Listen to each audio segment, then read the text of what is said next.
be here again. It's been a year. I'm a little bit older. Got glasses hanging on. A few more grey hairs, but I haven't lost my passion, as you'll hopefully hear. So, in fact, let me put the glasses on. Rather than strain the eyes. Okay. So, all customs and practices began somewhere, right? With someone. And my new practice is really simple. So, before I speak about violence against women and girls, I have to pay tribute to the violence against women and girls. So, acknowledge that some women have survived and some haven't, whatever survival looks like. And I also have to pay tribute to the activists. So, you, the woman in the room, who do the work every day, who fight the good fight, the blood, sweat and tears, etc. But also some of the women and girls, you know, like people die doing this work. That's the reality, right? So just to acknowledge that and to pay tribute to the sisters who couldn't make it for whatever reason, okay? And the woman in the room, as Betty says, who, you know, it's a woman who I know and love, and so for me it's a real honour to be here. So yes, I work in the UK. Sometimes that's a fortunate thing, sometimes that's not so great. I work for a black feminist organisation, and we work around violence against women and girls. And in the UK, the term black is used, it's not to do with skin colour. It's to do with acknowledging the history of colonisation and, you know, acknowledging the legacies of that. And as a second-tier membership organisation, we represent the expertise of frontline organisations. I suppose we are the black equivalent to some of what Refuge does, yes? So we recognise that violence against women and girls is a fundamental violation of our human rights, and one that has implications within a range of frameworks. We're committed to utilising and expanding those frameworks in order to end violence against women and girls. And I know I mentioned this last year, but I feel like I need to keep saying it. We don't use the term family violence. And it's not because we don't value our whānau, it's precisely because we value our families. And we recognise the centrality of women in all our families that we choose not to use that term. Plus, when we use the term family violence, for us it can include a broad spectrum of violence, including the violence that is experienced by men. And while it's important, it's not my job. It's not my area of expertise. And that's no disrespect. Yeah, it's just not the thing that I put my energy into. We also know that the term is increasingly being used, and New Zealand has been criticised for this globally in a gender-neutral way. So it's been used to actually dilute some of the work that women like you are doing all the time. It can mean that funding gets diluted, redirected, and sometimes it just takes the politics out of the work.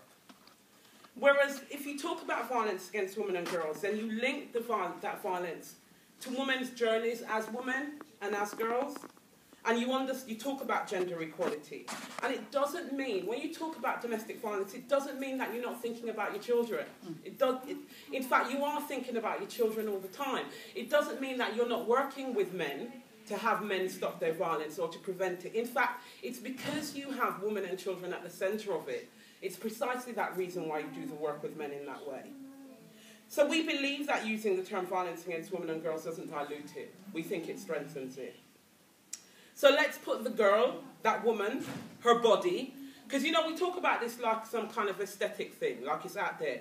It's her body, it's her mind, it's her spirit, yes? So let's put her at the heart of it. And it was really good to actually have you kind of present just before, because sometimes when we're talking about this, we forget about physical injuries. We forget about, because we're so used to talking about it, sometimes we're immune to it. And can I just say, Paula Bennett irritated me. So I would like a conversation with her that goes something like this when she's talking about next step. And I'm sure she's very lovely and very committed, don't get me wrong. But hello, we are making the difference. Actually, what we're doing all the time is helping women to save their lives. That's a bloody big difference for those women. And we were doing this before the politicians noticed, by the way. And when they don't notice, we're still doing it. It's our passion, it's our blood, it's our sweat and tears, it's our commitment, it's our energy. And if she wants some research, interestingly enough, some research was published last year, saying that the thing that has made the single biggest difference to Wahine across the world has been the women's movement. 40 years of research. Yay! That's the thing. made the... So if Paula wants that, I can refer her to the research. Anyway, sorry, she really annoyed me. Anyway, so we know that the violence isn't new, even if the politicians have just managed to discover it. And thanks to Angie and Karen for talking about naming it. But let's also acknowledge that there are new expressions of violence. And I want to talk a little bit about young women here. Young women are negotiating new areas of abuse. And I know I spoke about this a little bit last year. Who uses Facebook? Yeah, so Facebook is brilliant. Twitter is brilliant. But consider that those spaces, those virtual spaces, are increasingly unsafe for young women. So what you have, when people go, it's not real, Facebook is real. It is the real world for so many of us, for so many young women. And those spaces are spaces that are really dangerous. So young women are getting, you know, kind of called out to be sexually assaulted. They're getting kind of abused over months on Facebook, you know, different social media. We need to be aware that all the old stuff that we're familiar with is still there, and there's a whole new world that we need to get our head around as a movement. So that brings me nicely to the question, are we a movement? I'm just curious. Who would say that we are a movement? And what's the movement? Women's movement, which is... Please talk. Oh. I know it's after lunch, but it'd be really good. I would say we continue to try and push forward as a movement. We're not stagnating. Yeah. Okay. But are we a movement, or are we a sector, or are we providers? Or are we all of the above? All of the above. Okay. And I guess my challenge to you is, how much has the very real anxiety about the money taken over what we do as a movement? Yeah. So I don't know. You know, it might be different for you fellas here, right? But where I'm coming from, over the last few years, it hasn't felt so much like a movement. It's felt like something that politicians dictate, or commissioners dictate, and the frameworks aren't designed by us. The frameworks are designed by them, or they come into a meeting like today and they consult with us for 2 minutes, or they go, we want you around the table, and then we go, yeah, but we've been sitting around the table and you've not been listening. They don't really hear when we say that. So how do we hold movement while we know that we need the money? Because we know we need the money to provide the services, right? So how do we do that? There's some tensions in there. Any thoughts about that? So I'm not just talking to myself. Any ideas? Yeah, but actually we've been, in many ways, we say that all the time, because we say we're not really so good at evidencing what we do, but we kind of have been saying it for a long time. Like, you help a woman to save her life, I think that's pretty damn good evidence. So what is it? What's missing in terms of, like, what are we saying, or what are we not saying? What are they not hearing? What do we need to do differently? So I want to throw some things up, just that thing about some questions. So I want to have a conversation about power, and I want to have a conversation about privilege. And I stand here in front of you as a black woman who's often a tick box. Yeah, so when we think about privilege and power, we can't talk about this without thinking about... And I know it's not popular to talk about colonisation, but hey, I wouldn't be here if it wasn't for colonisation, so I have to talk about it, right? But we have to talk about histories of racism, homophobia, heterosexism. We have to talk about those things. And I just want to say this is not an attack. This is just some constructive challenge, right? I want us to think about what happens when we become managers and the power goes to our head. Yeah? So we talk about workplace bullying, and sometimes it's top-down bullying, no? Yeah? Okay. What do you do? How do you deal with the tokenism? So I am very often the only brown face around the table. Yeah? And what happens with me, sometimes I'm the acceptable face of the thing because I can speak a particular way in people's mind. But the same people who smile with me will go and take down my sisters in another space. And so for me, I'm not a tick box exercise. Something that people use to actually say they're doing something when they're not really hearing me. So these are the ways that it goes. Is this how we take people down? We refuse to engage. We undermine each other. How much bad-mouthing happens in this movement? Because in mine, it happens a lot.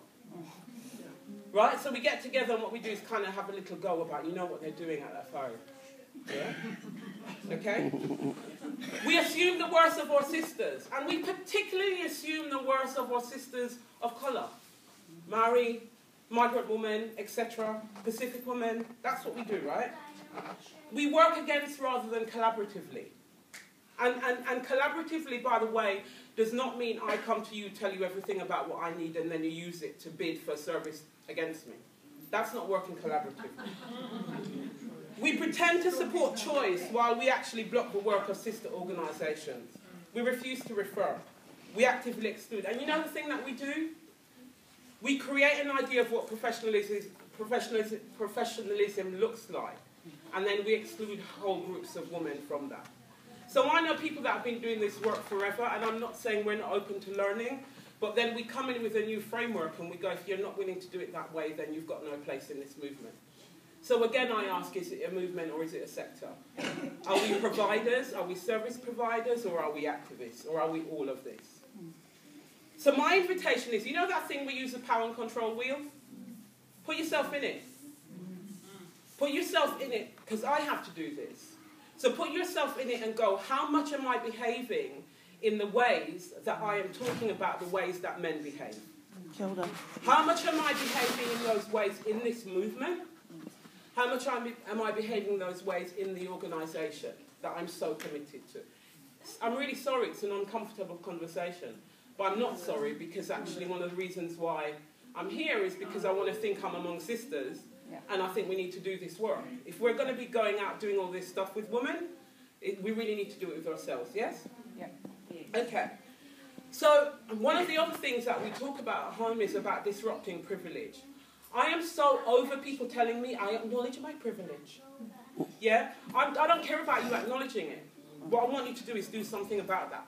So if it's heterosexual privilege, if it's white privilege, if it's my privilege as a non-disabled woman, it's my responsibility to disrupt that. It's not for somebody else to come and expose themselves to me, to get healed, like I'm not here to heal you about your history, yeah, in terms of your own conscience. That's something we need to be able to do that work. You were so beautiful yesterday when you were talking, and you were talking about diversity, and I was thinking, how do we bring challenge that is rigorous, that isn't an attack, but actually invites all of us to take account of our own behaviour? What do we mean by parallel development? I ask you as a movement, like, what do you mean by that? What do you mean by marriage development? What do you mean by lesbian visibility? Because to what extent do those things become tokenistic gestures that we talk about, but that we're not willing to push beyond our own comfort zone? So for us at Imkan, so by and for is a really big thing for us. And to borrow a phrase from the global HIV or AIDS movement, nothing about us without us. Like nothing about us. So I stand in front of you as a black woman, I'm saying, if I'm living in this country, nothing about me without me. Yeah. So if I don't see myself in the halls of power, like it was really great to hear the minister talk about talking to Heather, and that's really important. But she does need to talk to other people apart from Heather. It's kind of out of order, really. You know, like on one level it's great because I understand that she's talking about sentiment and collective action, and I understand that she's talking about supporting collectivism. But collectivism only works if it is actually happening where your voice is, so that you know that you're having those conversations with Heather, but also you know that where's the Maori woman going to have that conversation with the minister? And is she going to hear her? Or is she only going to be able to hear Heather? Do you see what I mean? And that's no disrespect to Heather. Heather's my friend. She's my sister. That's no disrespect. That's talking about structural inequality. And the fact that actually this woman can stand there and go, this is the only person I'm going to listen to, I have a problem with that. You know, I don't have a problem with the sentiment in terms of movement, but I have a problem with the structure around that. Yeah? Okay. So, for me, that means when we talk about autonomy, we're talking about our own leadership, whatever we are, whoever. So in my case, it's black women, right? We're talking about creating safe spaces for us to define our perception of our rights. We reserve the right to define our own needs, or aspirations, or visions, or solutions. And for us at Imkan over the last few months, what we've done is we've thrown out what the government calls outcomes. So we've developed our own outcomes framework. It's based on a human rights model, and it's all about black women. So it's you know, it is really nothing about us without us. We've done stuff like we've developed the standards. We refuse to work with the ones that they've given us now. So what we're doing is we're going, we will work with the frontline organisations. They're saying to us, we don't want the other one. We want Imkan to do it with us, because actually Imkan is of us. And so for me, my invitation to you, in terms of, as Minister Bennett says, to think about the next steps. So how do you hold autonomy as organisations, and how do you build collectivism? How do you build movement while running services? And for me, I still think that we need a revolution, right? But that's just me. Yeah? And a revolution is not the thing about necessarily, I'm not talking about us kind of running tanks over people. But I'm talking about the fact that the money has damaged us. Yeah? Like it really has. And I'm not saying we don't need the money. The money has had us fighting amongst ourselves. The money has had us forget that we're a movement. So put the money in its place. I'm really sorry I was raised in church, so I'm going to say render to Caesar that which is Caesar's. But there's a bit of that. There's a bit of giving the money to where it belongs and saying it has its place, but it is not who we are. You know, it really isn't. We are bigger than that. And the reality is, for most of us, would get up and do this anyway, with or without the money. And we need to remember that. Like, I would do what I do for free. I don't want to have to, but I really would. You know, and most of what I do, nobody could ever pay me for anyway.